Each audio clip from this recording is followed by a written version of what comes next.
It's okay. It's okay. Off your mic. It's okay. Off your mic. Chai! Now wow, people wey suppose talk truth to power don't off mic. And if we talk, now 500,000 they go summer us, call them hate speech. But fear not, my ego don't come. Ingo torchlight every corner, nooks and cranny of all these bad people where they spoil our country.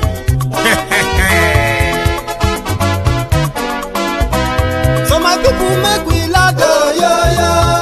My ego don't come, yo. My people make we shout, yo. My ego don't come, yo.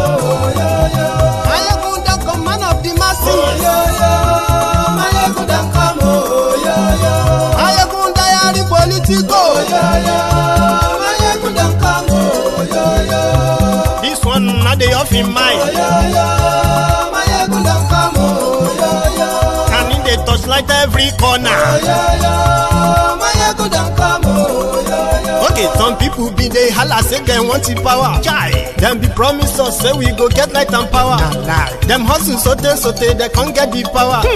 But now they know they do anything with the power. Every day, dollar just they get the higher power over naira. Still them talk say make we off mind. But thank God say my ego don't come. So my people make you laugh, yo. My ego don't come, yo. My people make we shout, yo. My ego don't come, yo. My ego don't come, man of the masses, yo. My ego don't come, yo. My ego die the politico, yo. My ego don't come, yo.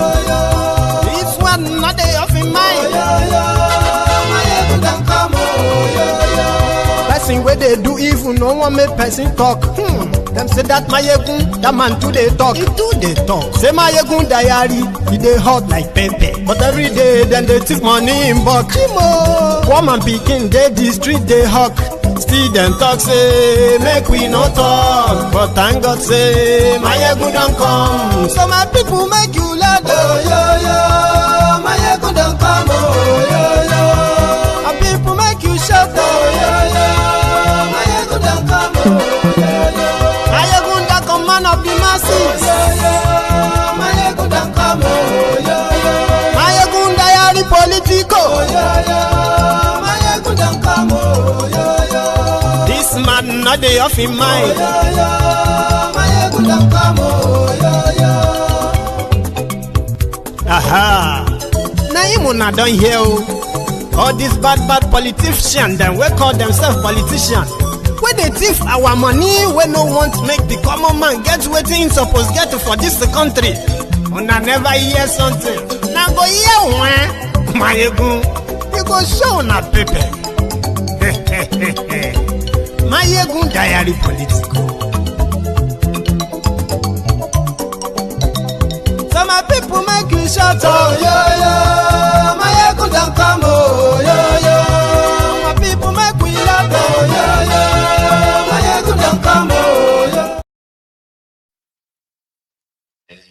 Hello there, brethren.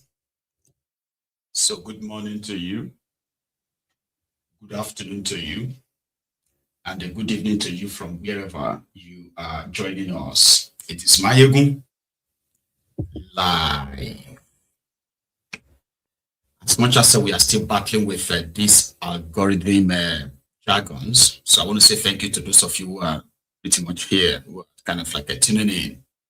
So after reading the caption of the broadcast, read the description of the broadcast as well. They like it, share it, invite your friends and your not so friendly friends and tell them to join us for a catch-up. Because my ego is live. Last few days, even though it is part of the report I wanted to kind of share with us yesterday, but the attendance was so poor. We can do that another time. And that's what we're going to do tonight, plus more. It's been like the harvest of death across the northern part of Nigeria in the hands of this dreaded terrorist, BOKO Haram is that they have a group now, which is another faction of the ISWAP in Borno. It is led by a guy called Sadiku.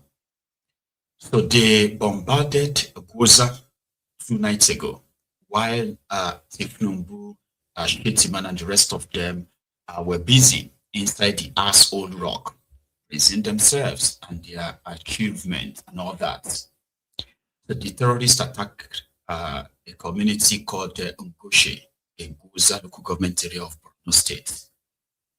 They killed as many people as they could kill. They beheaded some. In fact, they beheaded, that means they cut off people's heads. They cut off about 7 people's heads, like heads that they uploaded. Then 24 hours after that, the terrorists now released a video reminding everybody that they were once dared, that they would never come to Ngoshe or attack the place. And that's why they carried out the attack. And right now, they are, for those who have escaped, that didn't get killed, they are advised to leave because their next plan is to wipe anything moving in that community until they will rename it.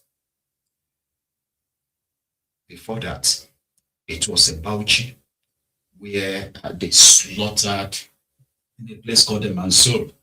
They killed over 60 people, displaced thousands more. Most of them were to trek to Gombe State, running away. Similar thing happened there in Adamawa. In Taraba, they set a whole houses of St. Mary Catholic Cathedral. So a place, it's been then another, which is the one they just did today. They slaughtered yet to be a certain number of Nigerian soldiers in Sambisa. Right? And I think we should start from Gwoza tonight, and then we take it one after the other, and see how much of that we can cover this evening. So when the attack was happening, there was no real response to rescue these people. The terrorists carried out the attacks and succeeded in even kidnapping over 300 people. If you add this to the number of people they've kidnapped in the last 6 days alone across that axis, quite staggering. Let's stop at Gwoza. This was the aftermath of the attack.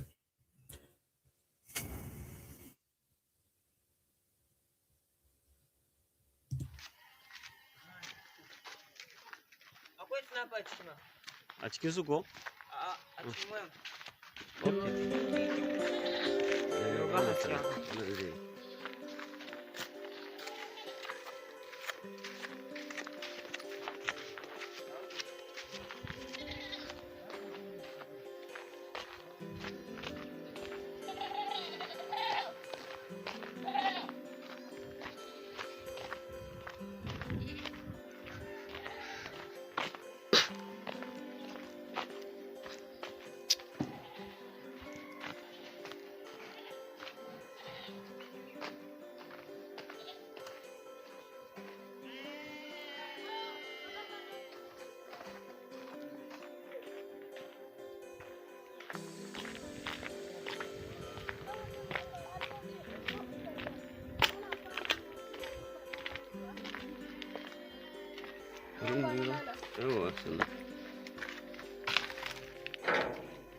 Wow, bank namu da bye duka.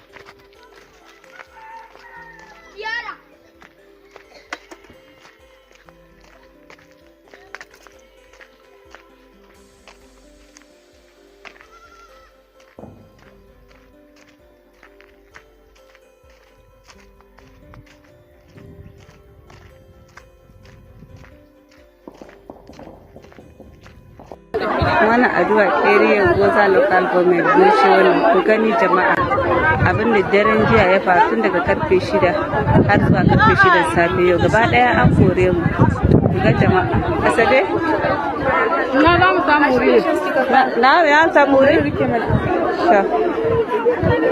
jama'a wannan kakan tana kuka sai hakuri mama na ku ya Allah ku ga wanga ko da yana na ko ɗaya ba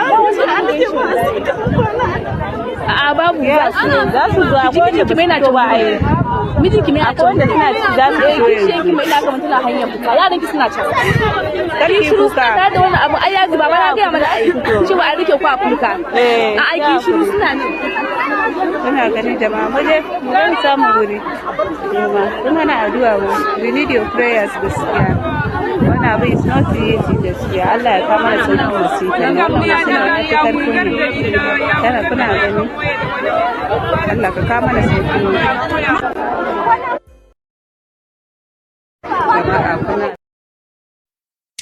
So those are the people that survived, while hundreds of them are currently in the hands of the terrorists, who have also made videos to brag about the incident, you know.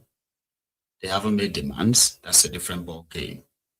So a survivor called Shuaibu gives accounts of what transpired. It's kind of like subtitled on the screen. Watch this.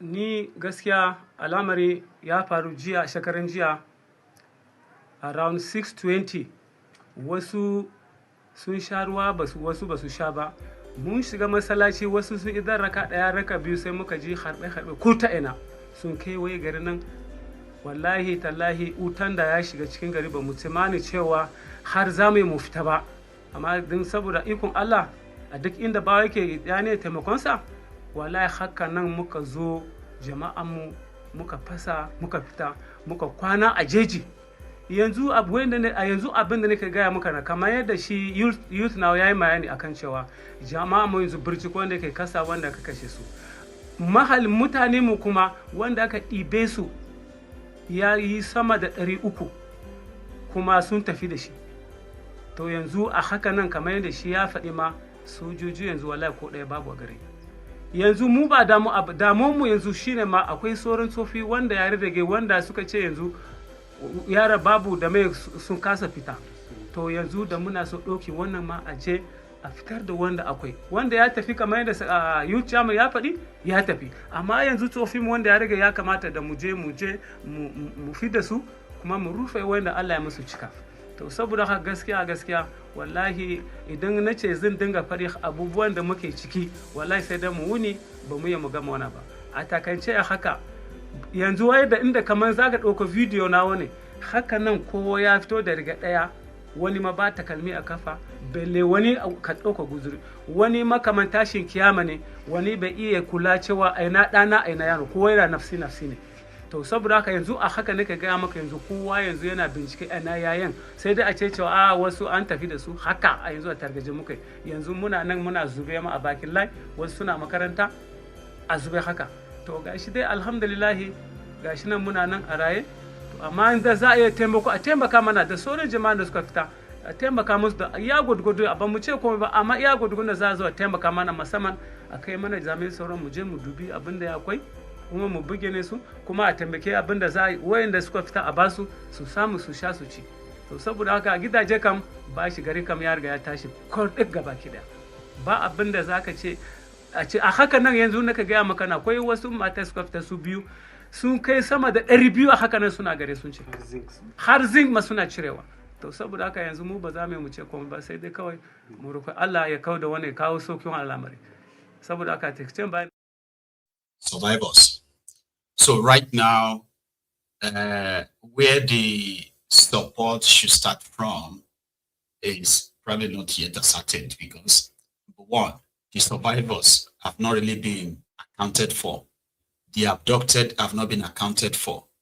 Most of their homes have been set ablaze, burned down from the first video I shared with you, right?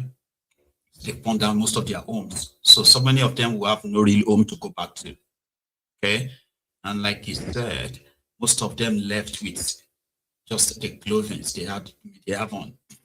Some people are staying in the open space, while others are finding ways to hang around in the neighboring towns for the time being. But the terrorists, they are still talking. They're promising them not to come back. Please don't come back. dare come back to Ngoshe, they will die. And very soon, they will be renaming the town, sorry, the community, to whatever they think should be called.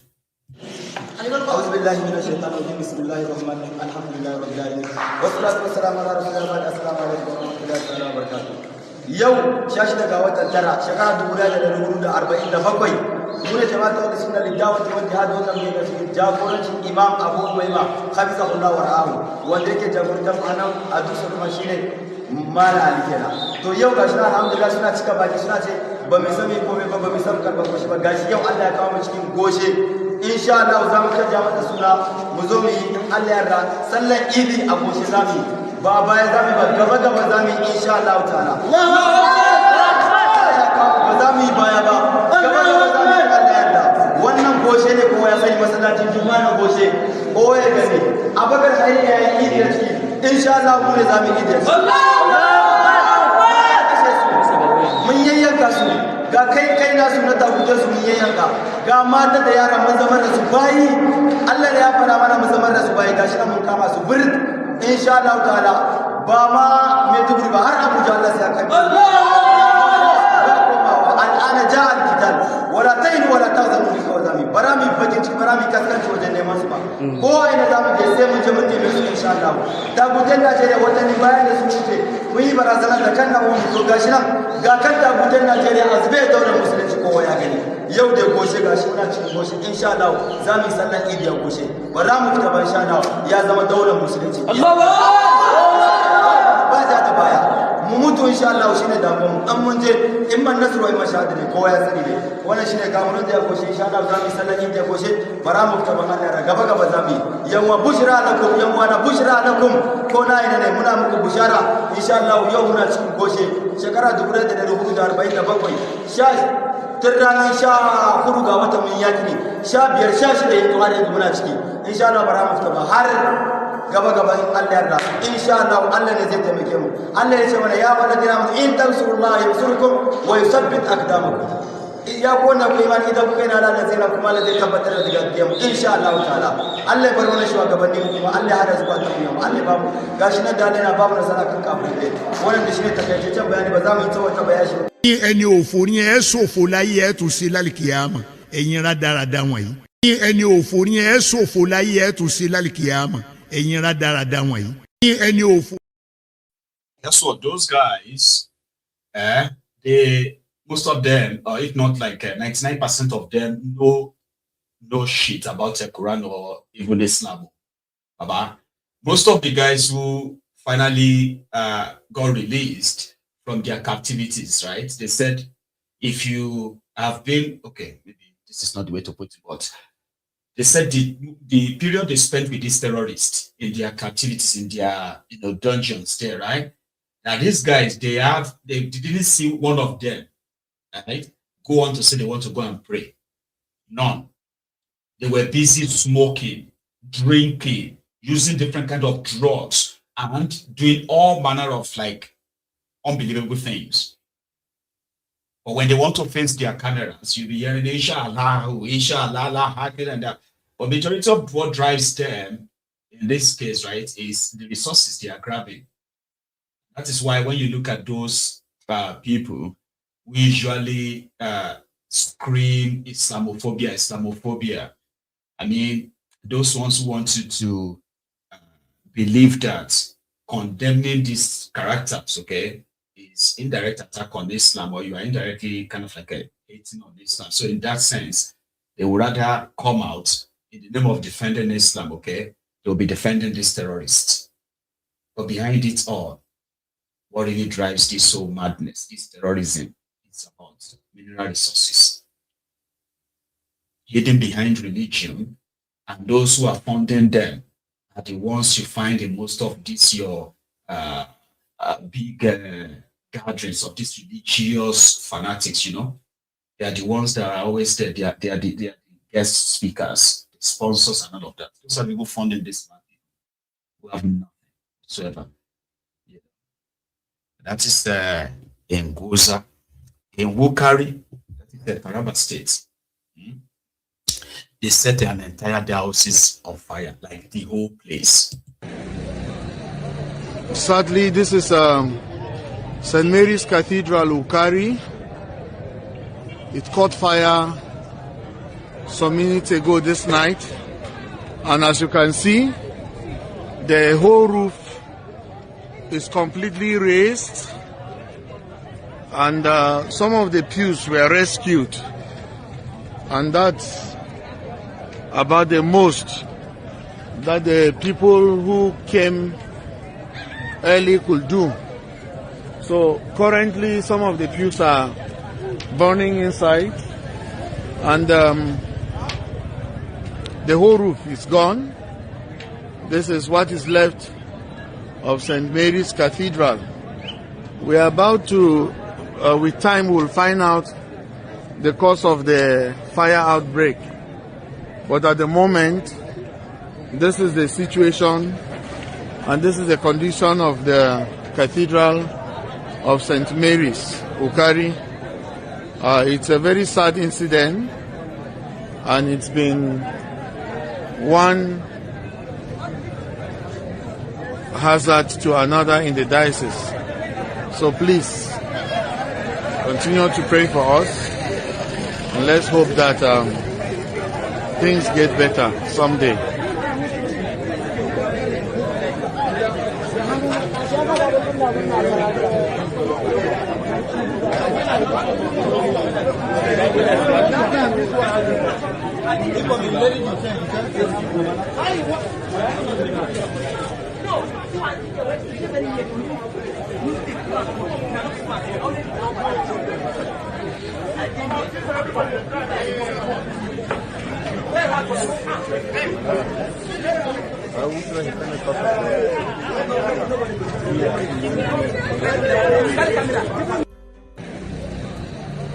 Sadly, this is in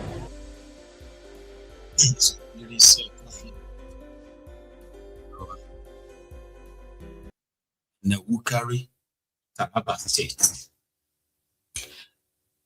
A lot of people have been like calling out the government as well to ask them what exactly are they doing, as much as those around Kolu are much like interested in their 2027 re-elections, right?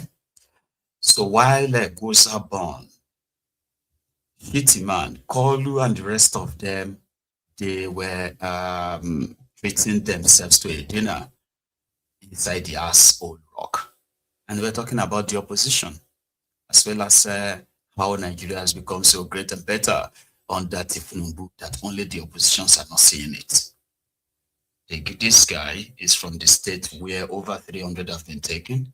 More than 50 Nigerian soldiers have been just killed today, fortunately, as well as a whole community almost wiped out. So listen to him. That's the same power. Executive Council, the unelected governor of the central bank. I was a governor for 8 years. You were not. Heads of government agencies and parastatals, presidential aides, distinguished ladies and gentlemen. In 1793, Abigail Adams wrote to her son, joined Quincy Adams in the height of the American Revolution. And she said, it is not in the same calm of life or the repose of a Pacific station that great characters are formed. She further posited that the habits of a vigorous mind are formed contending with difficulties. History reminds us of this, that wisdom and penetration are the products of experience, not the lessons of leisure or retirement. Exactly 1,010 days ago, President Bwala Tinubu was sworn into office. The economy was literally in a tailspin. As one commentator said, the government and the people were all trapped in a web of madness, in a circus of insanity, in a cauldron of sheer lunacy. And here we have a leader who had the courage of conviction to take far-reaching decisions. Our foreign reserves was hovering in the neighborhood of $3 billion, not enough to import fuel for a month. And the withdrawal of fuel subsidy was not captured in his maiden broadcast.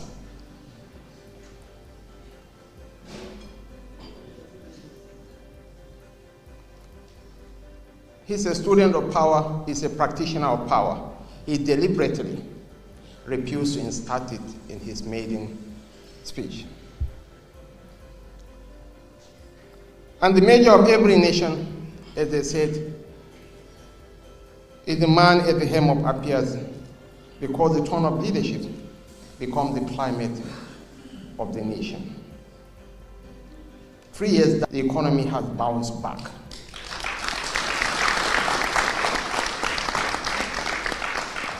We have crossed the Rubicon and we are on a path to sustain growth. Here we have a CBN governor to whom the president had given him the full autonomy to discharge his functions.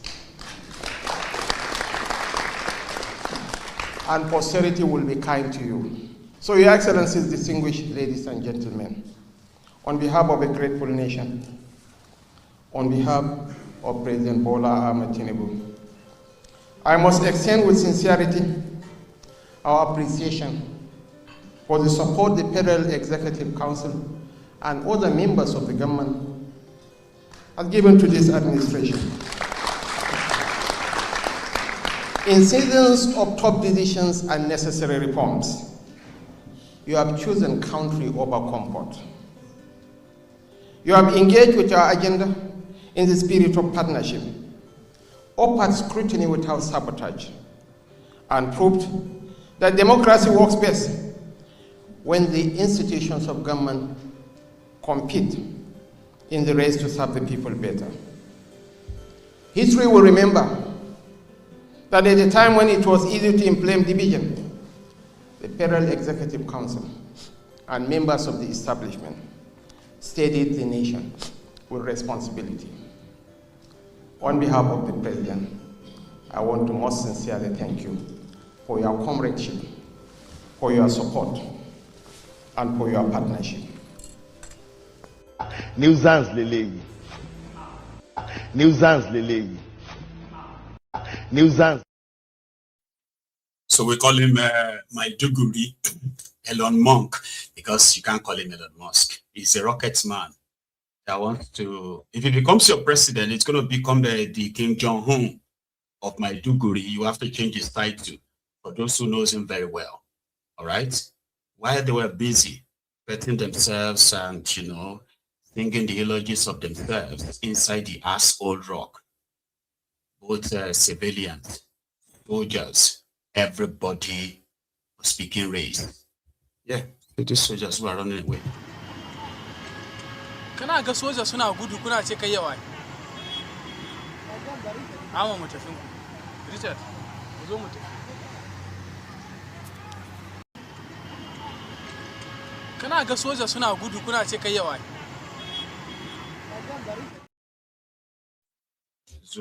Soldiers suna gudu running away from the same terrorists that the civilians are also running away from. It's mental. In the last 72 hours at least. They are not seeing it that way. Let's go back to the gathering and hear more. Nations fracture when suspicion becomes a national language, when the politics of us and them becomes more persuasive than the promise of we. Yet our gathering tonight is proof that we can defy such categorization.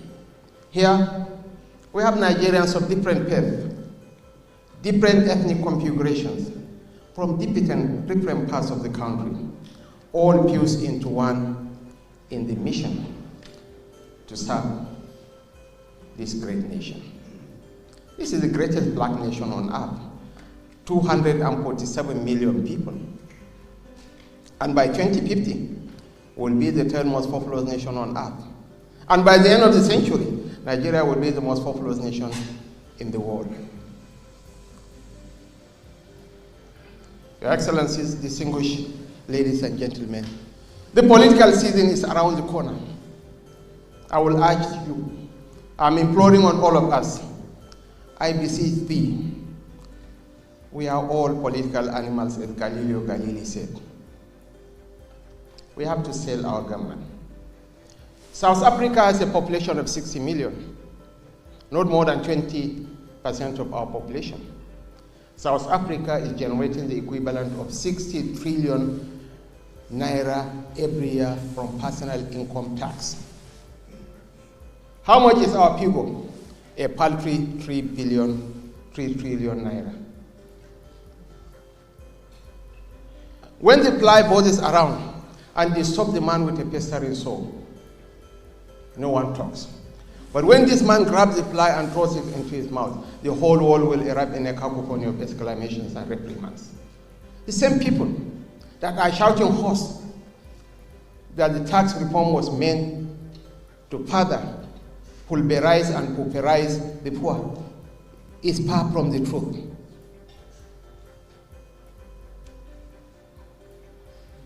But we have to go out and tell truth to the people. We have to.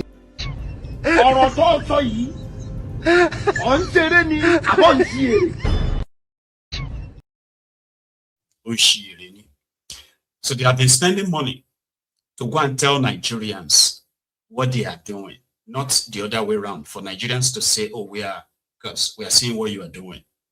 What Nigerians are complaining about is the incompetence, the failure of this same group of people that continue to give themselves accolades and all that, right? So they hired people to go on. The killings that everybody sees everywhere, they want to tell them that, no, it is not what they are thinking. It is not the way they are seeing it.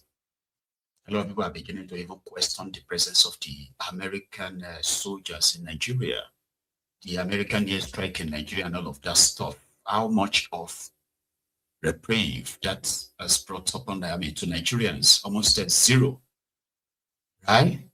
They even sent Dani Bulaba, Tinubu's, one of Tinubu's advisors, you know him, that one with the double mouth, right? So they sent him to go and do the same laundering, like whitewashing on Jazeera. That was like a month ago, right? Where they were telling the lies of how Tinubu has done this and done that, and he possibly just forgot that it wasn't the same Nigerian journalists or media houses that they could somehow bully, you know. So they paired him with Medhi Hasan, or Hasan rather, of Jazeera. So this interview was recorded about a month ago, while Dani Bulaba was being praised by the fellow, Ronukus in their camp. They asked speakers around their call, the same guys who continue to tell themselves that they've done so well, except for those who just don't like them. Thank you. So they met with the interview. I don't know if you have seen it. I'm going to share part of it with you, where questions were being asked based on happenings, facts, quotable quotes, and all that stuff, right? And the man they sent to go and do the whitewashing ended up disgracing them, trying to defend the lie. You know, there is the first part. At the camp, that enclave, where they gather. Are you okay with having the Americans bomb Nigerian people's homes? I'm not aware of that one. You're not aware of Moroniki Saka, who said, I began to scream for help. I had to crawl my way out of the room. The missile tore through her apartment building, according to the Washington Post. How about Musa Soliu? I was in my room. I was buried under the ruins. I don't know how to restart my life. My belongings are destroyed. Houses were not destroyed. Are you telling us that Nigerian citizens are lying about being bombed by the US? I am saying that the military operation that was conducted on that day was targeted as terrorist and we hit them. You have a history of not hitting terrorists and hitting civilians. You know that, right? Your country. I'm not aware. Oh, well, on December 21st, the Nigerian Air Force said that they handed over compensation to people who were hit in an accidental airstrike on Christmas Day 2024. Do you just bomb every Christmas? When and when? Christmas Day 2024 and Christmas Day 2025. I dispute that fact. We'll take it up with the Nigerian Air Force. Let me ask you this. Since President Tinubu came to office in 2023, the situation has worsened in your country. You have a mixture of militant groups, you have bandits, you have clashes between herders and farmers. We also have Nigeria is now of foreign interest in Nigeria. I'm sure. Nigeria is now the 5th deadliest country in the world. Are you proud of that record? I acknowledge the fact that we have insecurity in Nigeria, and until the hoax narrative of the Christian genocide, then we began to see back-to-back attack in Nigeria. We had for the first 2 years of the president's administration a substantial peace in Nigeria. Actually, the number of deaths went up on the president's watch. After this incident of a Christian genocide. And by the way, when did that begin? There is no country of the world today that is free from insecurity. No, there I are agree. parts of London that's why you can't go in the evening.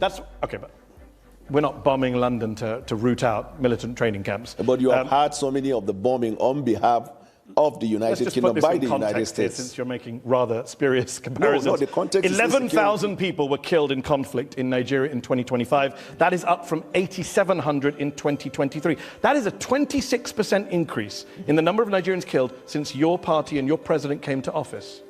That's a pretty awful record. It's awful. And we're fighting hard day and night. But that's one of the reasons why the president traveled to Turkey, where we had bilateral agreement to deal with insecurity. That's why we're cooperating with the United States of America. That's why we're cooperating with any country of the world. The reason is because since 9/11, terrorism is a global phenomenon. Agreed. And so every country is involved in it. But it's getting worse in Nigeria, that's the problem. I can't say it is getting worse. You just agreed with me when I gave you the numbers. No, I 8,700 killed in 2023, Right. 11,000 killed in 2025. That's getting worse. How many people were killed in the United States last year? In conflict-related violence, probably. So this is not a conflict. This is an act of terrorism. Okay. So how many people were killed in the United States in terrorism? Excuse me, sir. It wasn't 11,000. This is part of what Donald Trump many years ago in his first term classified the Western media as what? Fake news. The reason is because context matter. This is not Western media. You right? are well aware. This is not Western media. Yes, I understand. But this is the armed conflict location and event data. ACLED, the most respected group that counts conflict-related violence around the world. Let me ask you, where there is a terrorist I could also attack, give you another source. Conflict? I mean, National Human Rights Commission. This is a Nigerian group. 2,266 people were killed by bandits or insurgents in the first half of 2025. That's more than were killed in all of 2024. You are failing. Amnesty International says you are failing at security. The numbers don't lie. It's unfortunate, and as a government, and it's getting worse. We're working day and night and it's to getting deal with worse. that situation. I don't agree to the fact that it's getting worse. How can it not get worse if more people die in 1 year than the previous year? Context matters. What's the context? The context is not getting worse. What? Yes.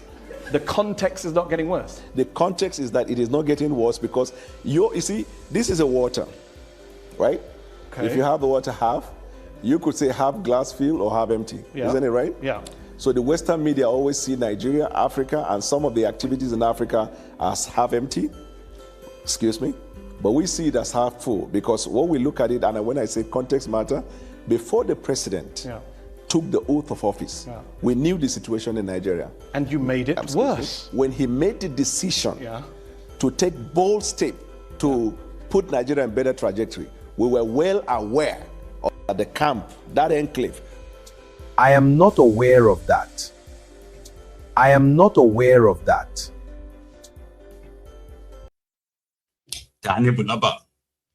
So he prepared, rehearsed, and did all of that before that interview was recorded.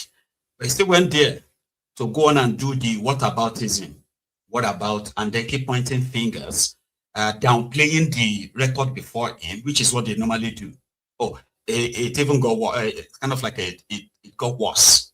Okay, when he himself was quoted to have said that Tinubu was putting together a militia group that were even like targeted him when he was working for Atiku. This was January 2023. And he denied it. All right? Yeah, that part. Get that information. Africa Barometer. May of 2024, 2 out of 3 Nigerians say security agencies are handling the abduction of Nigerians fairly badly or very badly. 1 in 3 Nigerians say they personally know someone who's been kidnapped. Yeah, you have These are stunning statistics. Amnesty, Human Rights Watch have lined up to say that you have allowed impunity to flourish, you have failed to apply lessons from previous attacks, damning indictments of your security service. I put it to you, that's not what they say. That's not what Amnesty said? Yes. Amnesty... I've literally got the quote right here. Quote it. The authorities' failure has allowed impunity to flourish and the killings to spread to many parts of the country. Source. Amnesty International, February 8th, 2026. Well, I'm not aware of that one. You're not aware of that one? I am aware. I'm aware. At the weekend, you put out a video to music of you and a team researching and prepping for this show. And yet every time I've asked you something, you say, I'm not aware of that. What were you researching in that video? You're really funny. Let me get that information. I am not aware of that. I am not aware of that. I am not aware of that. I am not aware of that. Sorry, I was trying to kind of like put a bit of a catch up on as well. So I wanted to put the part where they were asking him about Kolu. So you're going to give me a sec. And I will be back with that. But while we do that, here is a November 2025 video clip about the atrocities, the cover-up of what these extremist Islamists in northern part of Nigeria have been up to. Something to refresh. They will come back to Danny Bula. Our leaders who are making noise in Abuja, they do a lot of things that are not reported in the media about the North. Let me tell you, even immediately, the problem that Mr. President should note, even in the North, that are not in the media at all. There is a local government in Bauchi State that is Christian-dominated. They call it Tafawa Balewa local government. Okay. You know that under Issa Yuguda as governor, he should hear this. Okay. They unilaterally relocated the headquarters of local government listed in the constitution to Bununu. From Tafawa Balewa to Bununu. And the only Christian member of the House of Assembly in that place, only Christian member, a female Christian member of the House of Assembly was suspended for criticizing that illegal relocation by the State Assembly. She was suspended, and that was barely a year after the inauguration of the session of their State Assembly. They suspended her till the end of that session for 3 years. Wow. Do you know that what you will not read in the media was that they took the case to court, the State High Court sided with the state government against the Constitution. The State High Court. Wow. It was only on 30th September 2025. We will not read it in the media. 30th September 2025, barely 2.5 months ago, that the Court of Appeal in Jos quashed that decision of the High Court and the Assembly, and they cited an example in Ekiti State that no individual, no institution has the right to relocate the headquarters of a local government as it is listed in the Constitution. But why did Governor Yuguda, then Governor Yuguda, why did he do that? He did that one because that is what they do to Christian-dominated areas. So they removed the local government headquarters from a Christian-dominated place. To a Muslim-dominated area. So you also have state terror to fight. Our leaders who are making noise in Abuja, they do a lot of things that are not reported in the media about the North. Have we seen it in the North that it is quite impossible? Last year, I met a girl from Gwoza, local government in Borno State, who obtained 277 in a UTME, and was trying to obtain certificate of citizenship from liaison office of Borno State in Abuja here. And could not, they told her to go to, because she is originally from Gwoza, is from an IDP camp. She only managed to get that mark. Was not admitted at the University of Abuja here, I am telling you. Wow. But while trying to secure admission to read law at the University of Abuja, she went to Borno State Liaison Office in Abuja here to obtain... She's an indigene of Borno State. They told her to go back to Gwoza to obtain the certificate, but they were giving the same certificate to Muslims. from Borno State in the same office before her very eyes. Wow. A police officer got there and said, this is how I have to use another Muslim person to obtain a certificate for me in this office, a serving police officer, female serving police officer that I met. So there are so many issues.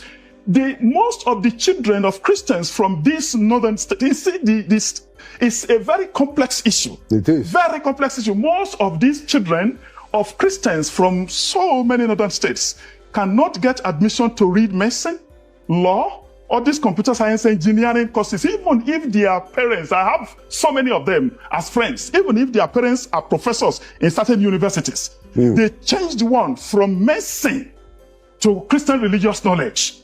Arbitrarily, these things are not in the media. We deny this reality in the media about what Christians in the North have been suffering.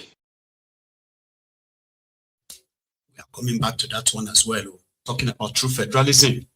When people are wrongly, and people of different culture, traditional languages, backgrounds are fused together without their general consent, right? That is what Nigeria is. And then what eludes Nigeria is then what? True federalism, which we have read a lot about. You know? But it just never happened, right? We'll come back to that. Because Sir Aki Fapohunda will help us in that area. Here, Medhi Hasan and Dani Bulaba, where he was also caught pants down from one of his lies that he swallowed to back the same call the druggie. And I say, how can you prove that just because a bullion van goes into a person's house and comes out that there is money inside? Maybe because people said it was vote buying by Tinubu. Tinubu himself said, I gave money to the people. You know he said that? Yes, I also give money to people. When you give money myself. to people would say that's vote buying. Politicians, rich politicians give No, he people doesn't give money to people on election day, but he helps people. But people at the time said it was vote buying. Do you agree with Who them? are the people? You said, No, I never said ostensibly, that. I can't believe you still keep walking into this. You said it was done ostensibly for vote buying. Do you agree with Daniel Bwala or not? Please don't lift up a glass of water. There is also this threat to life, and I can tell you that because I myself have received threats from Asiwaju and his camp. And this is evident, is everywhere I've reported to law enforcement. A lot of people have been threatened.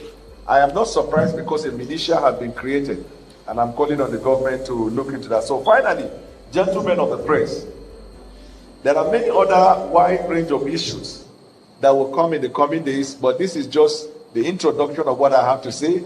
I will yield the floor to our next speaker. Nuisance Lele.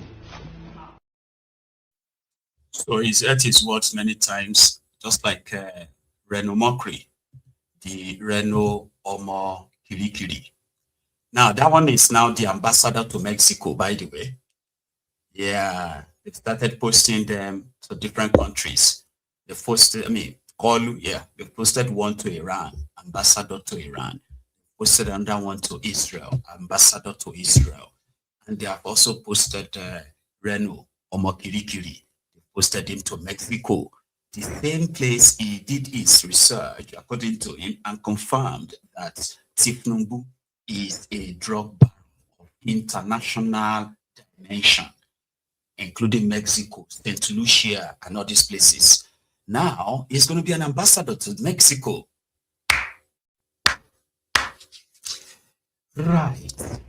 Back in Nigeria, where they are trying to make it look like exposing these killings, these abductions, the atrocities of these terrorists is an indirect way of demarketing call.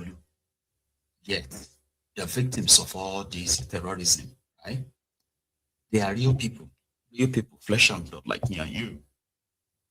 And the most affected, the most suffering affected victims will be the children who were born into this war that just never ends. The one they have now monetized, a lot of them have become so stupendously rich because they are claiming to be fighting terrorism that they are also indirectly funding behind the door. Here is an organization that is helping the victims of Boko Haram terrorism. They interviewed this 17-year-old boy who was indeed born into this war. Unfortunately, he's got this. Good morning, my name is Bwala Disgraced. I'm 17 years.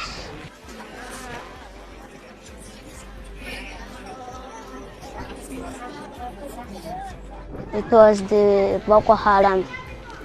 Once we are living in peace, we don't know how to fight or whatever. We are living in peace. Boko Haram now came and started shooting. All of us, we are jumping through fence so that we can guide our life. That is how. We run onto a mountain. They see no one in the house. They now follow us up into the mountain. They were killing people, slaughtering them like a goat. We were walking in the dead people. After for a while, they know we are farming and using our water to cook and wash. By that time, we didn't have tap water or this thing. It's only well we have. After for a while, they know they have seen we are using the well. They now started killing people, throwing them into the well. That is how they still were hungering us, and we now started drinking the water with the blood inside. After for a while, we are suffering like this.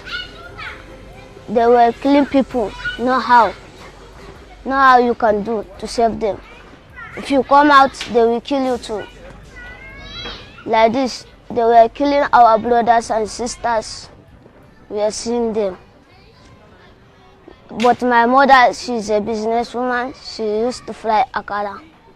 We use her money to do transport. Our cousin helped us to pack us for our clothes. We now come to Pilka. From Pilka, we now go to Gwoza. From Gwoza, we now come to Borno. After for that, we are hearing them. They were following all the people. They were following our brothers and sisters, even to the Cameroon. They were following them to kill them. But thank God, my dad have money and now pay money for a rider to bring us to Abuja. We are living in scared. We are not coming out in the morning, talk less of night. We are sleeping there. By that time, there was not IDP camp. We are living together with host community. It's 2014, we came here. We are living with host community. Then, one man came to here. It was pastor. Yes, he opened us a church. Now, he was the one that started with us, and he come name us IDP camp. From there, we now started getting food, shelter, and education. You've been in the camp for how many years? 11 years. 11 years? Yeah. Yes, I am still in school. I want to be a doctor. Medical doctor. I want to help people that they are dying, sick. Some of them are in the surgery. I want to learn handwork. We are doing summer lesson and they are teaching us shoemaking. So I enjoy it and I want to do it. Thank you.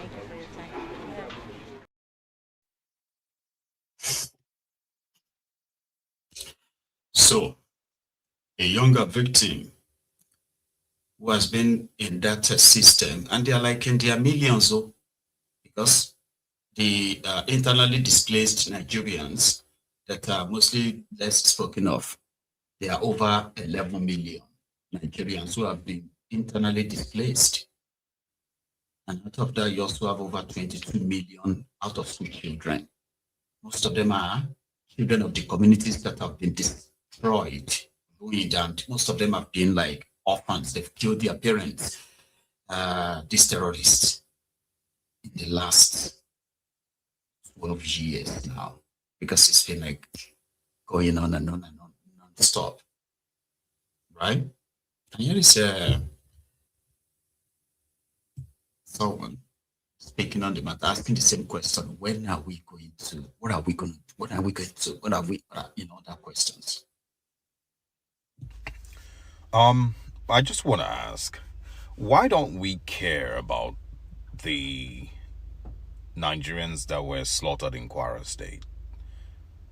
This happened a couple of months ago, where bandits or terrorists, whoever they are, killed 160-something, I believe, Nigerians in Kwara State. Why don't we care? Like, why isn't that an issue? I'm honestly just struggling to understand why did we just move on from it and it's a non-issue all of a sudden?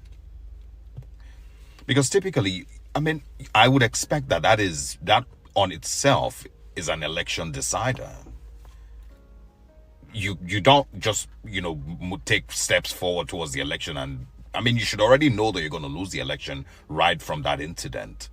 That is an election, that typically should be an election decider. So why isn't it an election decider? Why is the value of those lives so meaningless that we've just moved on, and everyone is just moving towards the elections? The people in power they're not even feel worried that their failure to protect those people in Kwara State might cost them the election. It just doesn't matter. So why? I mean, why don't we care about the 100+ lives that were slaughtered in Kwara State? I mean, there's many others, but I'm using Kwara as an example. Why? I talked to a few people and they would say things like, that's not a realistic expectation, based on what Nigeria is, the kind of country Nigeria is. Those types of things you're not being realistic expecting that those things would decide elections. Okay, but why can't you make it a thing? I mean, why can't Nigerians make it an issue enough to decide an election? Like, where are you headed if you can just move on after 100+ people were slaughtered in your country? What is big enough to decide an election? What more do you need to show that the people in office are incompetent? I mean, help me understand. I get it that, insecurity and insurgency and bandits have been they've been terrorizing Nigeria for what? More than 10 years, 2009, all the way down. I understand that. But if a government comes into office, fights to get into power, struggles, maybe even rigs, gets into office, spends 3-4 years, and they're not able to do at least secure Nigeria and protect Nigerian citizens, or at least show some level of empathy when they fail to protect Nigerian citizens, that alone should be an election decider. You don't need anything else. There's nothing else that they need to do to fail for you to know that, yeah, these people they're done. So why is the Kwara State incident a non-issue? Why doesn't it matter to us as a people? It is because there is no amount of Achilles or these atrocities that can move Nigerians, or maybe not enough yet that can move them. Maybe nothing will ever move them at all. Because the politicians are not worried. They are all over the place, getting ready for the coronation for call. They're asking everybody that who else is going to stand up to him? Who is going to stand against him? None of this is going to decide the election because Nigeria is not a real nation. Fapohunda was on a rise at TV, having a chat around this same thing. Because Nigeria was a real place where the people actually were the ones who wrote the constitution of the country, voted on it in the referendum, right? Agreed to any form of government that they put in place. You understand how they choose their leaders, how, that's what they've agreed as a true nation, as a true country. No leader will take you for granted like these criminals are doing. They know your elections can't really put them there or remove them. It can't. It won't. because Nigeria is not a nation. And why is that? Fapohunda. Maybe you should listen to this. It will be not nice if the DSS is not aware of what is going on in Nigeria. Nigeria is on electoral track, visited electoral track, but the political track is going on. If they are not mindful of it, that'll be a shame. The last 1 year, there's a body called the Rebirth Group. The what? The Rebirth Group. The Rebirth Group. Okay. Right. They've held 6 geopolitical zonal meetings. The last one took place in Jos, this last yesterday, and just ended. Consultations are that Nigerians want to be restructured into the regions based on ethnic nationalities. 8 ethnic nationalities. Okay, good. That's people who own the territory for which they occupy. And the consensus is just universal across all the regions, that the way everything is unitarily managed in Abuja is just not ideal. For instance, ordinary water. We have Federal Ministry of Water Resources. Does it work? Can you get water anywhere in the country? No. Because federal government has taken over that duty and they are not discharging on that responsibility. They are not funding anything. Year in, year out, you have budget 2024, 2025, 2026, because Nigeria is too vast to be managed like a primary school. It's too vast. So the mantra is that each region needs to be managed in a modular manner from the country. We are not a nation. A nation must be bound by culture, by language. We don't have one language, we don't have one culture. We don't even have one vegetation. We don't have one climate. What you do, the way you live, is based on your territory. Forest area differs from the Sahel. People with solid minerals, the way the economics is different. The oils, the mangroves, different. But how can you stay in Abuja and manage all this? Mr. President is trying. One man taking 50 ministries. If he gets one letter for one minister in a quarter, can he digest it? Well, the talk was that the ministries are bloated in the first instance. It shouldn't have been that. Got to that number. 1999 Constitution says you must have so many to create job for the boys. So it's job for the boys. We don't even need more than maybe 12. How many secretaries do United States have? They have 13 secretaries of with designation in United States, because it's a lean federal government. The states in the US have their own responsibilities, but the minister here is dealing with everything, the whole country, and there is confusion. So we are not a nation, we are several nations. The Yoruba is a nation on its own. We spread across West Africa, we spread across the Caribbean. The Igbo is the same. The Fulanis are spread across West Africa. The boundary is artificial. We have to correct it. If you don't correct it, we are just fighting a lost battle. When you speak the same language, when you have the same culture, there's a way you communicate without even talking. The Yorubas believe in Omoluabi concept. It's enough. Are you Omoluabi? That question is enough. It's loaded. Omoluabi meaning? Are you a decent human being? That's the meaning of Omoluabi. Yeah. Do you have family ethics? It's loaded with so many things. Then the real word, afenifere. Philosophical. Do you want goodness for yourself? Do you want goodness for your neighbors and other Nigerians? Afenifere mantra is what we are trying to preach. We want the Yorubas to be given the space to fulfill their promise, and let the Igbos fulfill theirs without interference. Let the judge do the same. The Fulani want to rear cows. That's their livelihood. They believe in it. From what you're saying now, I mean, you still have the question of when you decentralize, what do you really mean? But from what you're saying now, you're only calling 3 tribes. There are many tribes. We are talking to all of them. We are talking the Galas. You're just calling the Hausas, the Yorubas. I met the Galas this on Saturday. Everybody look, how big is Gambia? How big is Cape Verde? Zambia is tiny. Yeah, but all the same, it's a country, it's United Nations.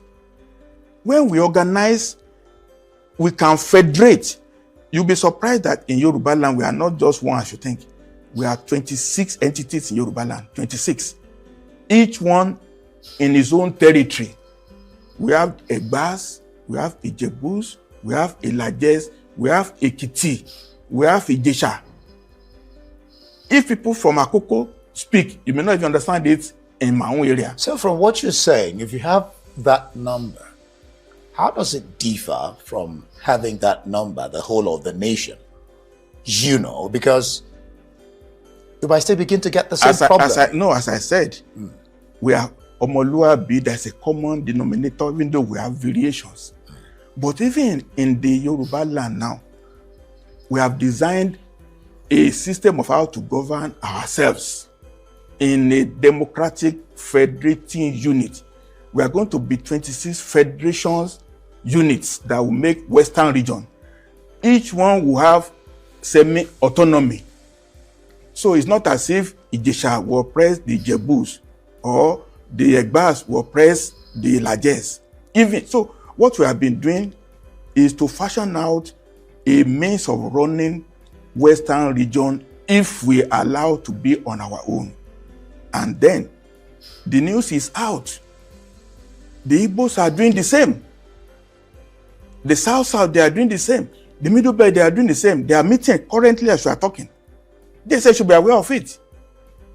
We thought that the meeting that was held by the rebel group took off in Ibadan last year. So we had the warning, go and put your house in order. Go and design how you want to live among yourselves, because we lost this track since 1960. Between 54 and 1960, the Western region was existing, Eastern region was existing. We've lost track of that. We now want to reconnect with the provinces upon which the Western region and even all the regions were based at that time. So this year, we have come up how the Yoruba will live together in a federation where no one. Yeah, I love that, because I am a pro-Yoruba nation. I am a pro-Yoruba independence out of Nigeria, and I'm also pro-autonomous Yoruba region. And why is that? Because I am not somebody who believes that, it is one size fits all kind of solution. Yeah. Because if the people are given options to decide, and it's going to have to be part of that options, right? It's okay, I'm going to go for this or I will go for that. Preferably just anything and everything except this current fraudulent arrangement. You know why talks like this will no longer really sell? It is so unfortunate, and it is a missed opportunity. For 30 years, there were people who built their careers, political career. They built it on periphery, Yoruba this, Yoruba does that, through federalism, regional system, all those talks. I'm talking about Tinubu and his gang. They built their careers on that. They lied to our people. They made them believe that they are the descendants of Awolowo. And to those of us who were not alive when Awolowo was the premier of Western region and all of that, then but read a lot about him, got inspired so much that the Yoruba nationalism in so many of us started from almost like a cradle. I don't know about you, but for somebody like myself, it's always in there. You're a Yoruba man. You're this, you're that, it's always there. Simply because we were told about those who are our own ancestors. But they lied to people. They took advantage of that, right? Took power only for them to become more richer than the region itself. And the people became more poorer, destroyed education, destroyed infrastructures, destroyed the future that they told us, Awolowo dreamt of for us. So today, They even have the power at the national level. An opportunity that Obafemi Awolowo never had. Their generation didn't have that to rule Nigeria. Yoruba man is there, suddenly restructuring, through federalism, and all those kind of fancy topics that they build their careers on. They are no longer at the forefront anymore. They're now talking about one Nigeria, playing deaf and dumb, okay, preaching one Nigeria, watch this Fulani terrorists and their sponsor, kind of like run roughshod on the rest of us, killing us every day. Then, one day there will be no Yoruba man in power in Nigeria. And then suddenly, these Yoruba nationalists will start popping up again. Because right now, majority of them are trying to tell us that they should let Tinubu fix Nigeria. Now they want to fix Nigeria. And yet, they are watching the entire place implode right before their very eyes. So they are lying to themselves. Because all that matter right now is power. So Nigeria is not a nation. Can't be. Okay? So it's not even that hard anymore. A referendum can make people choose where they want to belong to. You get that? So there was a group, I mean, there is a group called Dawn. Okay? This group is one of the most, the most resourceful think tank group in Yoruba land that Yoruba land has ever produced after the era of Obafemi Awolowo, pioneer one then. Dawn. You know what they did? First, they went on to map the entire where the Yoruba are in Nigeria, up to Kogi, to Kwara, and all these places. They identified everyone. They now identified, the potentials for these places, states, and all that in Yoruba land. They now mapped out a developmental plan, 25 years developmental plan. It was supposed to be easily bought by the supposed Yoruba governor. So, are you with me? What are these developmental plans? Which includes, right? A part of Yoruba land would be, industrial part of the, another part would be the commercial part. This other part would be like the agricultural part of the land, whereby you have, for example, let's say Osun, Lagos, Osun, they will project them as the industrial hub that will be generating electricity and sharing that, right? Everywhere. Then you go further to Oyo, then part of that Kwara, then come back to Ondo and all these places, right? They are still going to be partly, especially Ondo, partly industrialized states because of the oil and other stuff there, right? They were meant to connect the entire Yoruba land by train, by rail, meaning you could be working in Lagos and be living in Ondo. That idea, including how they're going to generate electricity, supply it, to pay diesel, that stuff. They were all there, they gathered to take pictures with the reports, Dawn reports. They celebrated it, but they were in power. 25 years of your fake democracy. They couldn't implement one single of that. Amotekun that was supposed to be like, Lagos is so rich. See, Lagos is Yoruba land. Lagos is Yoruba land. This mofo though. But yet, Lagos, the big richest part of Yoruba land and even Nigeria, right, couldn't actually see the rest of Yoruba land as anything part of, like they want to be part of. For those of you who are real Yorubas, you know what I'm talking about. Because if they care about Yoruba land, right, so make all this idea of developing Yoruba land, protecting Yoruba land, even before they get to Abuja, they would have set the pace. And Lagos could have been the great funder of that. Everybody contribute these resources, pull resources together, and show the template that you can actually develop as a region. But they don't care. It's about power. It's about politics. Everything else is just rhetoric, talk. Now, Tinubu is the president of Nigeria, and he's been the president for nearly 3 years. So if he managed to rig himself more, maybe he will have another 8 years. And none of this idea of true federalism, restriction. Now they are telling us if he tried it, they will kill him. I see. But yeah, Nigeria is not a nation. And that is where all funny things keeps happening. NAFDAC just linked the increase in the terrorism in Nigeria, insurgency, banditry. They've just linked that to alcohol consumption, the reason why they are banning alcohol in sachet in Nigeria. This is NAFDAC Director Abina Diki. They said they want an independent survey. So we had an independent survey. It was conducted in 2021 during the pandemic.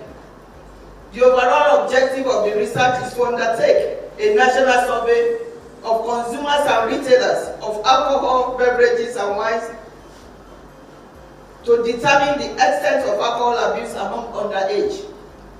A total of about 2,000 were used from 6 geopolitical zones. And the result was damning. The result was damning to this country. Why?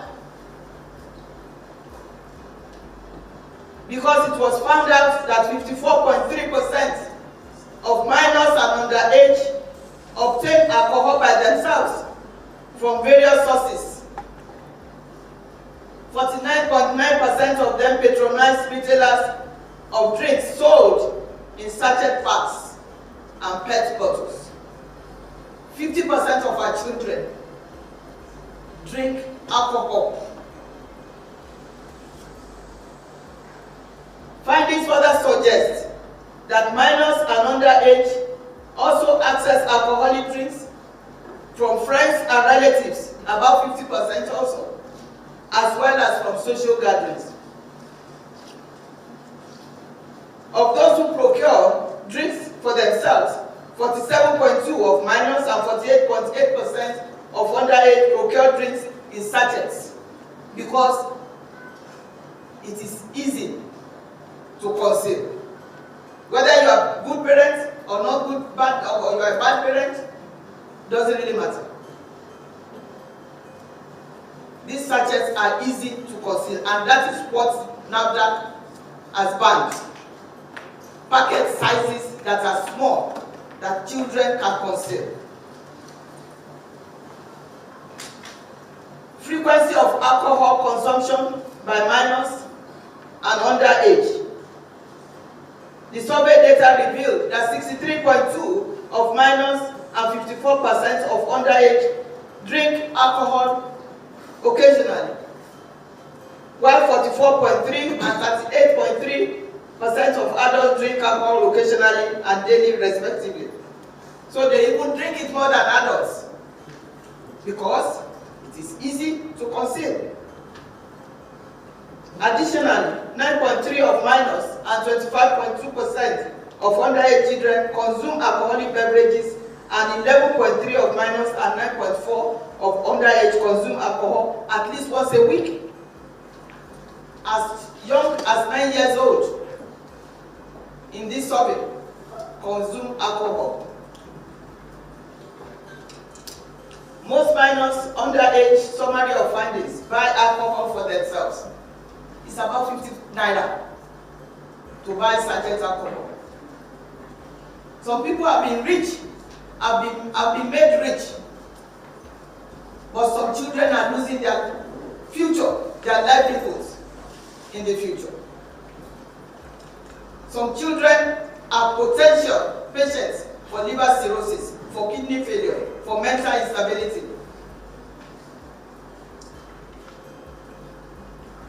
The pattern of alcohol consumption and abuse by minors and underage. The survey findings revealed that about 11.7% of underage children had ever engaged in binge drinking. This is mostly reported in Gombe, 16.3%, FCT 15%, Anambra 11.4%. In terms of the most use of alcohol, it is Lagos State and Rivers. What is the impact on health? Why are we so concerned in NAFDAC? Because our mandate is to ensure that we protect the health of our people, including children. Impact on health, brain development. Alcohol can damage the hippocampus, memory center in the brain, and prefrontal cortex, leading to permanent issues with learning, memory, and impulse control. I took this from the internet. Immediate dangers. Binge drinking is common, risking alcohol poisoning, which can cause fatal shutdowns of breathing and heart rate. Physical health. Underage drinking is linked to liver and kidney damage. Hypertension, disrupted hormone growth, and increased cancer risk later in life. Mental health. It increases risk of depression, anxiety, and low self-esteem. Addiction. Alcohol is an addictive substance. Youth who begin drinking before age 15, the minors and underage in our study, are 41% more likely to become dependent on alcohol. And this study also shows that they graduate to start taking cocaine and other narcotics. Behavioral consequences. Violence is a major factor. Alcohol drinking in youth. Major factor in youth suicides, homicides, and motor vehicle crashes or accidents. Risky behavior is strongly linked to unprotected sexual activity, unwanted pregnancies, and sexually transmitted diseases.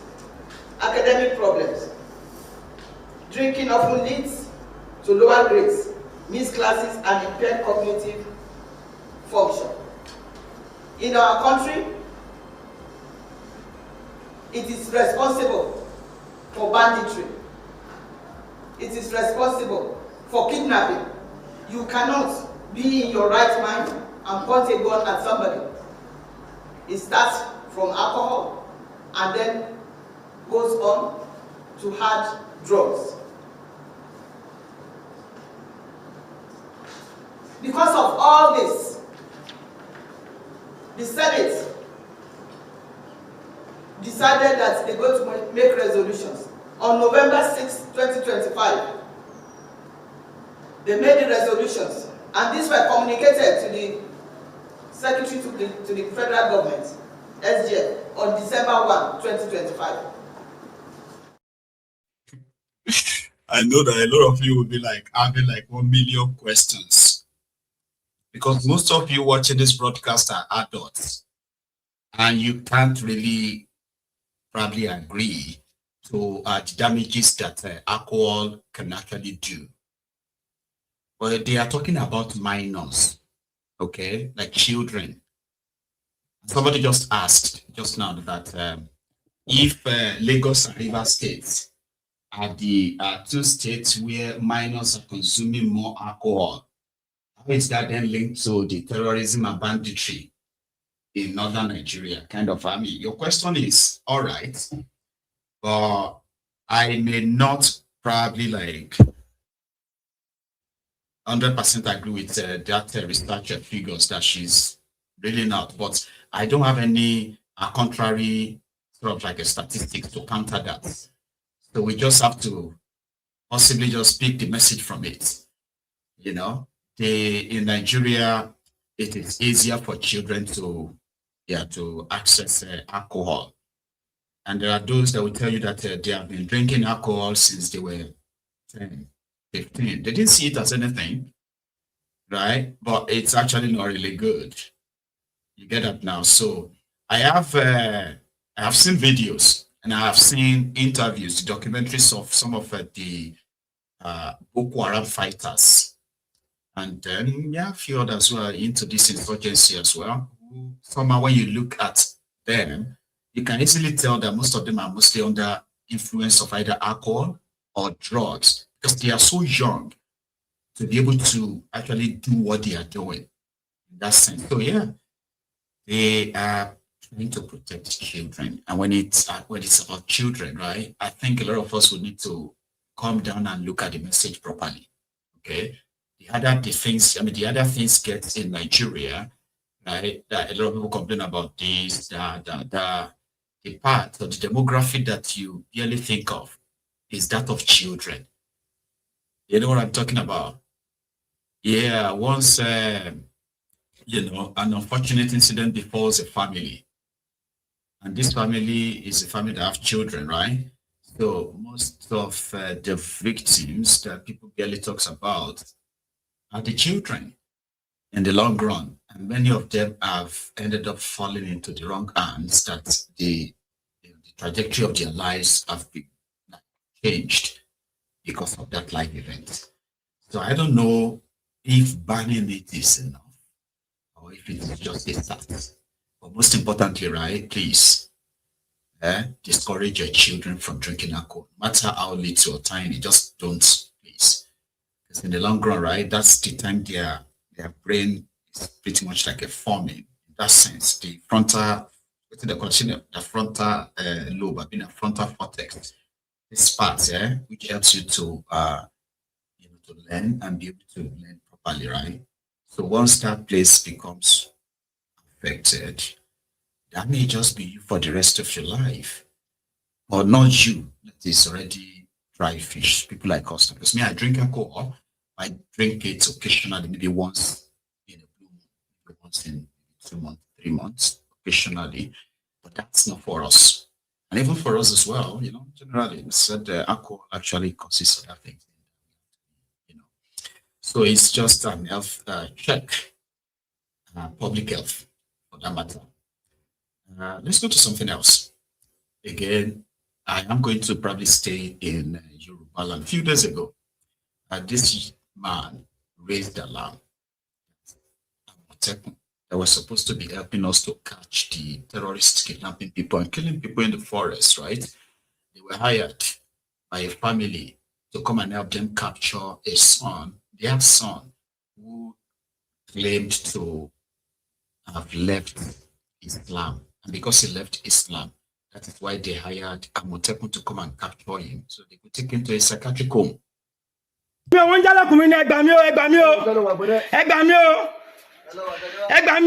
Money mi ò ṣe Islam mọ́ ni o, money mi ò ṣe Islam mọ́ ni ẹ gbà mí o, ìdí mo ṣe sí ni o, ẹ gbà mí o, ẹ gbà mí o, ẹ gbà mí o, mi ò ṣe o, money mi ò ṣe Islam mọ́ ni o, wọ́n jálẹ̀kùn mi ni ẹ gbà mí o, ẹ gbà mí o. So initially, a lot of people reacted. Some said that he's got some mental problems, right? While others were giving their own personal experiences where they have suffered the similar fate, where they left Islam only for their family members to arrange them being, you know, arrested or captured, locked up somewhere. Sometimes they just send them to psychiatric home. That it's just mad, you know. So whatever he says at that time, nobody listens.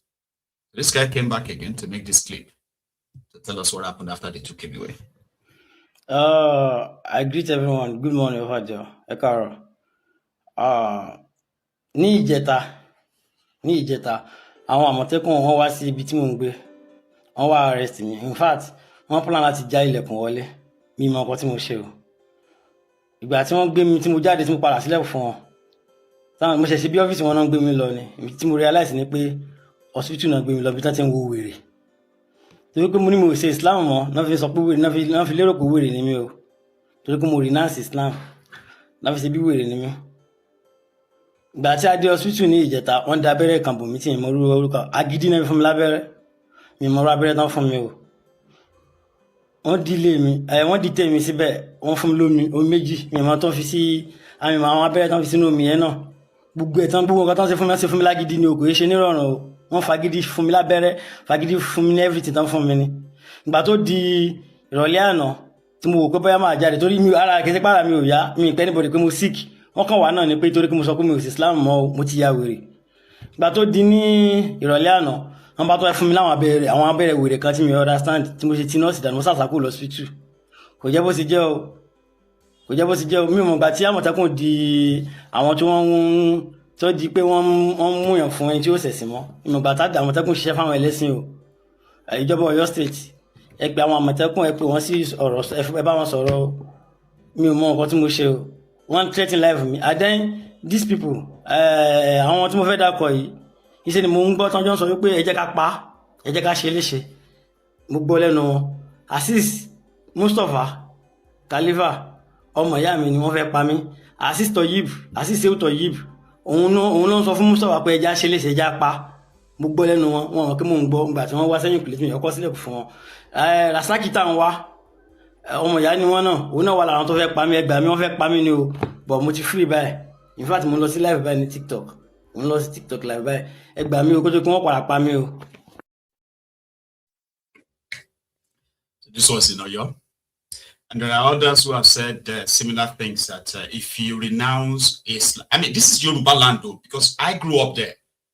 Yeah? And to be honest, I have never seen, heard, or experienced anything like that. Ever. You get that? Like, because you said you're no longer doing Islam, there's no compulsion in it. But I have been told that, well, a lot has changed now. And I've actually done programs on that few times on this platform too, calling out some of these fanatics, preaching all these strange messages in Yoruba land and spreading this idea of if you are not a Muslim, then you are an infidel. And if you, even if you're a Muslim, they still have to question your type of Islam. And if it is not in compliance with the way they want it to be, then you are not a Muslim in Yoruba land. The other day, one was saying that they were supposed to teach their children how to shoot gun. Remember that video? Oh, I have it. Don't worry. Àwọn students tí ń jáde sanawi lónìí wọ́n ní stamina àwọn sọ̀hábà. Kí ló dé? Nítorí àwọn tí ń kọ́ wọn ní rúyà àwọn sọ̀hábà. Wọ́n sì gbé muhimma àwọn sọ̀hábà lọ́wọ́. Tó lọ́rọ̀ ni, it's a reality. Ẹ jẹ́ fún lápòjú ẹ̀kan. Gbogbo student ilé kí ó ẹ̀kọ́ wọn ní bọ́n ṣe máa yìnbọn. Ẹ̀kọ́ wọn ní bọ́n ṣe máa jagun. Ẹ̀kọ́ wọn ní bọ́n ṣe máa wẹ̀. Ebi Ànábì sọ pé gbogbo ọmọ tẹ́ ẹ bá bí pátápátá. Inú ẹ̀kọ́ tẹ́ ẹ gbọ́dọ̀ kọ́ wọn tó jọ̀ràn èèyàn láti lé. Ó ní bóòlù yẹn ṣe máa mú okùn, bí yẹn ṣe máa wẹ̀dò, àti bí yẹn ṣe máa sùt. Ókè, mọ̀ bá kọ́ lé bá ìyá rẹ̀ ọ̀mọ́, ilé kí ó mú mọ́. Wọ́n máa ṣe ọmọ ilé kí ó kan tí ò lè sùt. Yọ́ mọ̀ bí léèrè ni pé ànàkùnrin ẹ̀kẹ́ láti sùt èzè. Ẹ̀yin gangan ẹ̀rù ọmọ bàyẹ̀ pé tí n bá kọ́ tán kí ni ó fi sí. Ìgbà yẹn lẹ́ béèrè lọ́wọ́ ara yín pé ibo wọn á gbé ibo làwọn ìgbé yìí sí tó fi ní dandan ká kọ́ àwọn ọmọ wẹrẹ. Kí ló dé? Kí ni ń rò kí ni ń wò? Yorùbá ló yẹ yìí. Àní mo ní ẹ̀kọ́ wọn máa dà jihadi. Ẹ má mú nǹkan tó pọ̀ jù ń bẹ̀ jù pé odò wíwẹ̀ gbogbo ọmọ ilé kí ọmọ odò wẹ̀. Gbogbo ọmọ ilé kí wọ́n lè shoot. Ẹ bá ń ta rọ́bà ní ìsìn ẹyẹ ni wọ́n fẹ́ pa o. Ẹ bá sì ń ta fà wọ́n fẹ́ wọ́n nuisance lélẹ́yìí. So he was there telling them that if they open the book of jihad, yeah, they will realize that there are so many things that, you know, they have not taught the modern Muslims. For example, to learn how to shoot and how to swim. Shoot who? Shoot infidels now. They are not learning how to shoot so that they can go to Iraq and be Afghanistan or Saudi Arabia. No. They will learn how to shoot so that they can shoot their own brothers. Once they give the order to them and say, no, your brother is not your brother. You only have your brother in Islam. All these strange teachings, all these strange teachings across Yoruba land, they are creeping left, right, and center. And guess what? They always target their children. Yes.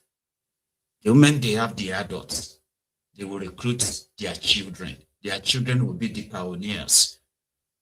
Okay? And then so they attract more children. Brainwash them, tell them that they are fighting for Allah and all of that stuff, and then unleash the violence. They'll start giving everybody the conditions of how to probably live. But the Yoruba land I grew up in, right? All of these have become strange. And I don't think, yeah, I do believe that there are Muslims, the genuine ones, in my own opinion, that frown so much at this kind of preaching. But how many are they? I found one talking about the same thing, the spread of these strange extremist ideologies in Yoruba land. And it is deliberate, it is not coincidental. It is deliberate. ó ṣe jẹ́sìn yìí tí mọ́ṣáláṣí pọ̀ dáwà pọ̀ qala Allahu ta'ala qala Rasulullah òun ló pọ̀ ìsìn ní ìsìláàmù di ẹ̀sìn mùjẹmùjẹ ìlú lábáwà ló ní ìsinmi ẹ lọ Afghanistan wọn ní ìsinmi ogun ní láàárọ̀ ọ̀sán alẹ́ ẹ lọ Syria ẹ lọ Yemen ẹ lọ Libya ìlú lábáwà ló ní ìsinmi Iran ló tún bẹ̀rẹ̀ tiẹ̀ yìí láwọn ìlú táwọn máa sọ ìgbà ìsìláàmù ní ilẹ̀ níbẹ̀ àwọn sọ ìgbà mùsùlùmí ló dominate Nigeria ṣé Nigeria yìí náà ní fọkànbalẹ̀ ohun tó fà á ẹ má jẹ tàn yín òun náà ni ẹ̀sìn tá lọ import wọ̀lú yìí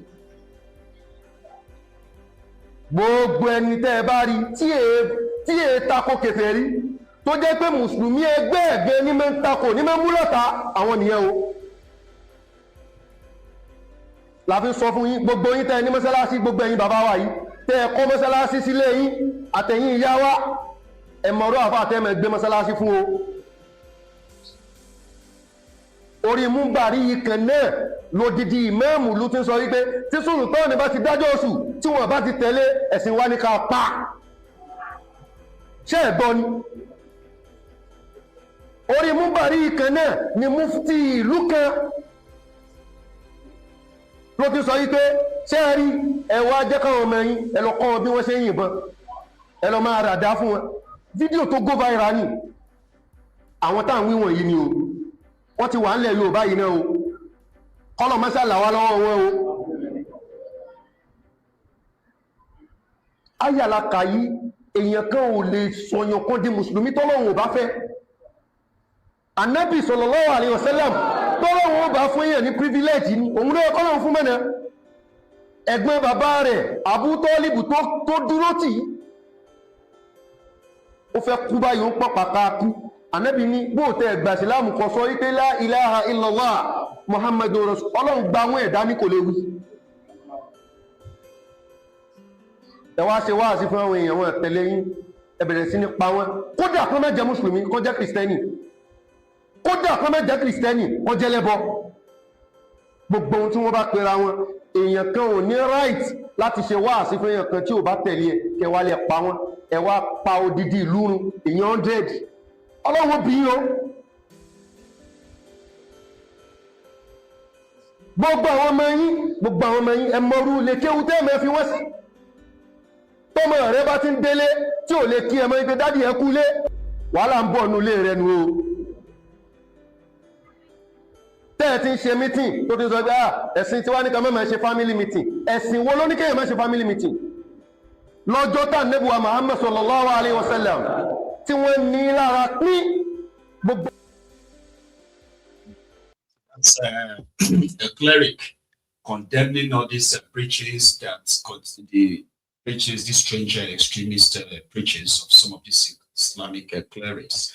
They are doing everything to brainwash children, turn them against their families, and start teaching them things that completely are un-Islamic in that sense. So I thought I should add that to the convo this evening. So I have got orders for this evening, but my time is a bit up. So I'm going to keep it for the later then, okay? So something just came up again. You have to call it a night. Again, thank you so much to all of you for coming on and joining me. But please remember, like the broadcast if you haven't already, okay? Like it, share it. Join me another time. Good night.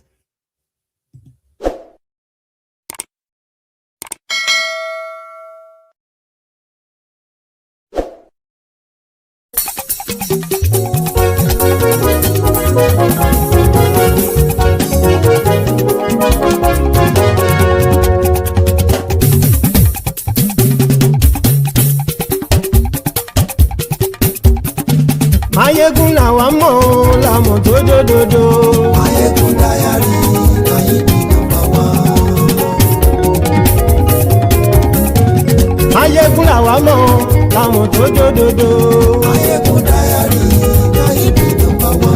Máyégún ti dé o ọ̀rẹ́ ará ìlú. Máyégún dáyàrí Náyìnbí nọ́mbà wá. Lórí Facebook lórí YouTube. Máyégún dáyàrí Náyìnbí nọ́mbà wá. Gbogbo bó ṣe ń lọ ni Máyégún já wa sí. Máyégún dáyàrí Náyìnbí nọ́mbà wá. Àṣírí ọ̀jẹ̀lú kì í bò níbẹ̀ o. Máyégún dáyàrí Náyìnbí nọ́mbà wá. Bó bá ṣe eré àní Máyégún máa wí. Máyégún dáyàrí Náyìnbí nọ́mbà wá. Ó sì tún ṣe eré wàá gbọ́ níbẹ̀ o. Máyégún dáyàrí Náyìnbí nọ́mbà wá. Máyégún dáyàrí pòlítíkò. Máyégún dáyàrí Náyìnbí nọ́mbà wá. Godfatherism kò sí lọ́rọ̀ Máyégún. Máyégún dáyàrí Náyìnbí nọ́mbà wá. Ẹ farabalẹ̀ sẹ́ o kẹgọ́rọ̀ lẹ́nu o. Máyégún dáyàrí Náyìnbí nọ́mbà wá. Àní Máyégún làwa mọ̀ tó dódòdó. Máyégún dáyàrí Náyìnbí nọ́mbà wá.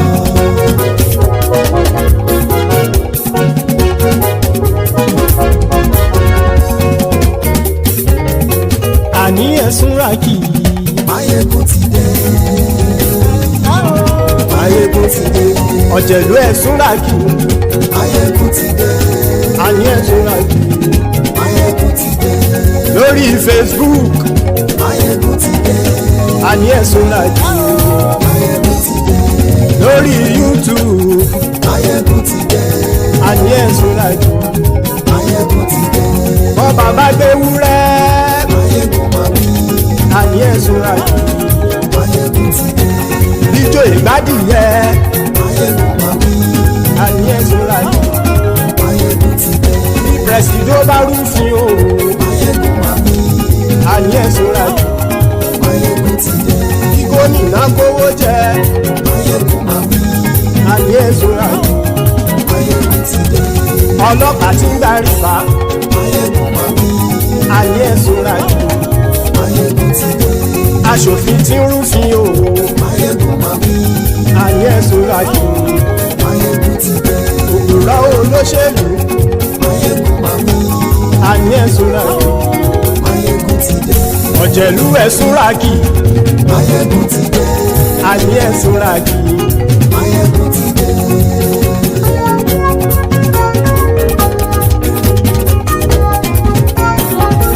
Máyégún ti dé. Gbogbo ọ̀jẹ̀lú ẹ̀sùn ràkì. Máyégún ti dé. Gbogbo ọ̀jẹ̀lú ẹ̀sùn ràkì.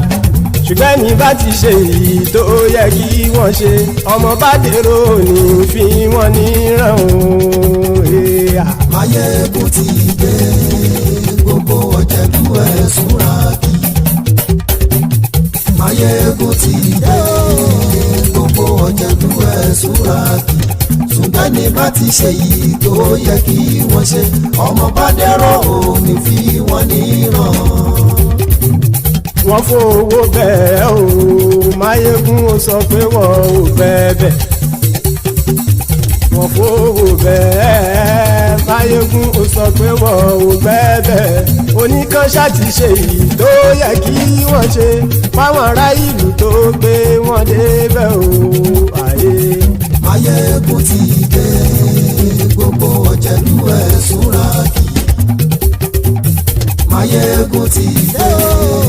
Gbogbo ọ̀jẹ̀lú ẹ̀sùn ràkì. Ṣùgbọ́n ní bá ti ṣe yìí tó yẹ kí wọ́n ṣe, ọmọ bá dẹ́rọ̀ ò ní fi wọ́n níran. Kì máa yí ṣe eré, ọ̀rọ̀ yìí kì í ṣe ẹ̀fẹ̀. Kì máa yí ṣe eré, ọ̀rọ̀ yìí kì í ṣe ẹ̀fẹ̀. Ẹni bá ti lè lẹ́bọ̀ lẹ́rù o, ọmọ bá dèrò kàṣàyè tú wọn síta. Máyégún ti dé. Gbogbo ọ̀jẹ̀lú ẹ̀sùn ràkì.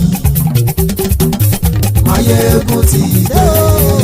Gbogbo ọ̀jẹ̀lú ẹ̀sùn ràkì. Ṣùgbọ́n ní bá ti ṣe yìí tó yẹ kí wọ́n ṣe ọmọ bá dẹ́rọ̀ ò ní fi wọ́n níran. tẹnitẹni ọmọ máyégún ọ̀rẹ́ ara ìlú mọ̀mọ́ ni mo fọlọ́hún ṣọ́ ẹ̀ bá kìlẹ́bù lóòótọ́ olódodo ìlú ọ̀tá ìlú mọ̀mọ́ ni ìwọ ṣá máa ń ṣọ́ra kò sì mọ́ bẹ̀rù bọ́tà ń lè rí bóníṣègùn lé káwọn mọ̀mọ́ fi ṣera wọn ni ó ti dẹrùn tí wọn ò gbọ́dọ̀ sè mọ́bẹ̀. èèpo ọ̀bọ lọmọ bá dérò tàjẹ́ ò gbọ́dọ̀ jẹ́ ó ti jọba lórí àbínú ẹni kò sì mọ́ bùyà àìsíwọ́lu ní ẹnìkẹ́ ìgbódì ẹyin lábàrá o ó kó ẹni tó bá dán wò á kàmù máyé ń ti dé gbogbo ọ̀jẹ̀lú ẹ̀ tún ra kì Máyégún ti dé gbogbo ọ̀jẹ̀lú ẹ̀ tún ra kì o ẹni bá ti ṣe yìí tó yẹ kí wọ́n ṣe ọmọ bá dèrò òní fi wọ́n níran o.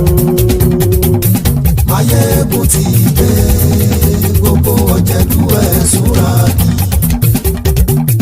Máyégún ti dé gbogbo ọ̀jẹ̀lú ẹ̀ tún ra kì.